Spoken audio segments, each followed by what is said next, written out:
Assalamualaikum warahmatullahi wabarakatuh. Perkenalkan, nama saya Tiastisi Safitri, kelas 11 IPS 4, nomor absen 32. Saya akan menjawab pertanyaan tersebut. Hal-hal apa saja yang seharusnya dilakukan murid terhadap guru? Yang pertama adalah mematuhi perintah guru. Yang kedua adalah memandang guru dengan pandangan memuliakan. Yang ketiga adalah sabar menghadapinya. Yang keempat adalah tidak lupa dengan jasa guru-gurunya. Yang kelima adalah duduk bersama guru dengan penuh etika. Yang keenam adalah berbicara yang baik terhadap guru. Yang ketujuh adalah mendengarkan dengan seksama penjelasan guru. Yang kedelapan adalah menjaga etika saat menerima atau memberi sesuatu dari guru. Pertanyaan selanjutnya, ceritakan kisah tentang bakti murid sama guru. Teladannya seorang murid kepada gurunya. Salah satu rahasia seorang murid yang bisa berhasil mendapatkan ilmu dari gurunya adalah taat dan hormat kepada gurunya. Guru adalah orang yang punya ilmu, sedangkan murid adalah orang yang mendapatkan ilmu dari sang guru. Seorang murid harus berbakti kepada gurunya, karena seorang murid harus berbakti kepada gurunya. Dia tidak boleh membantah apalagi menentang perintah sang guru, kecuali jika gurunya mengajarkan ajarannya yang tercela dan bertentangan dengan syariat Islam, maka sang murid wajib tidak menurutinya. Kalau guru baik, murid tidak boleh membantahnya. Inilah yang dilakukan Kyai Hasyim Asy'ari atau yang biasa disebut pendiri Nahdlatul Ulama di Indonesia.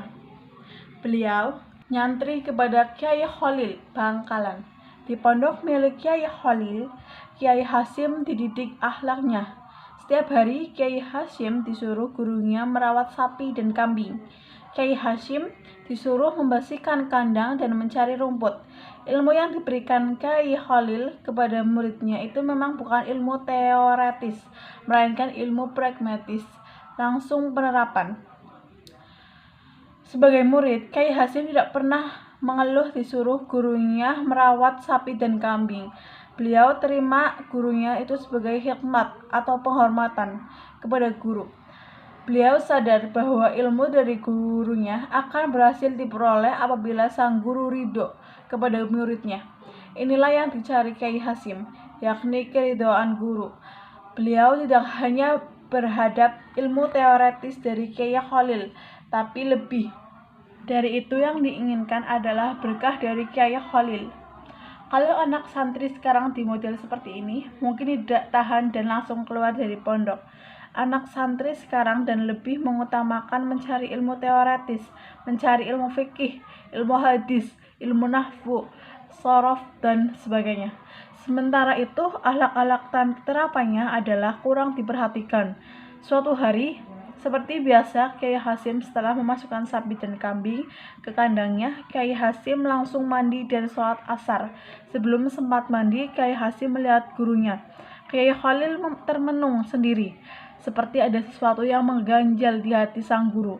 Maka diberanikanlah oleh Kyai Hasyim untuk bertanya kepada Kyai Khalil. "Ada apa gerangan wahai guru, kok kelihatan sedih?" tanya Kyai Hasyim kepada Kyai Khalil. "Bagaimana tidak sedih, wahai muridku? Cincin pemberian istriku jatuh di kamar mandi, lalu masuk ke lubang pembuangan akhir," jawab Kyai Khalil dengan nada sedih. Mendengar jawaban sang guru, Kyai Hasyim segera meminta izin untuk membantu mencarikan cincin yang jatuh itu dan diizinkan. Langsung saja Kyai Hasyim masuk ke kamar mandi dan membongkar spiteng. Bisa dibayangkan namanya kakus, dalamnya bagaimana dan isinya apa saja. Namun Kyai Hasyim karena hormat dan sayangnya kepada guru tidak pikir panjang, beliau langsung masuk ke spiteng itu dan dikeluarkan isinya. Dan badan Kyai Hasyim penuh dengan kotoran. Akhirnya cincin milik gurunya berhasil ditemukan. Betapa riangnya sang guru melihat muridnya telah berhasil mencarikan cincinnya itu. Aku ridho padamu, wahai Hasyim, kudoakan dengan pengabdianmu dan ketulusanmu, derajatmu tinggikan. Engkau akan menjadi orang besar, tokoh panutan, dan semua orang cinta padamu. Demikianlah doa yang keluar dari Kyai Khalil, karena yang berdoa seorang wali yang mustajab. Tiada yang memungkiri bahwa di kemudian hari Kyai Hasyim menjadi ulama besar. Mengapa bisa begitu? Di samping karena Kyai Hasyim adalah pribadi pilihan, beliau mendapat berkah dari gurunya karena gurunya ridho kepadanya. Sekian itu jawaban dari saya.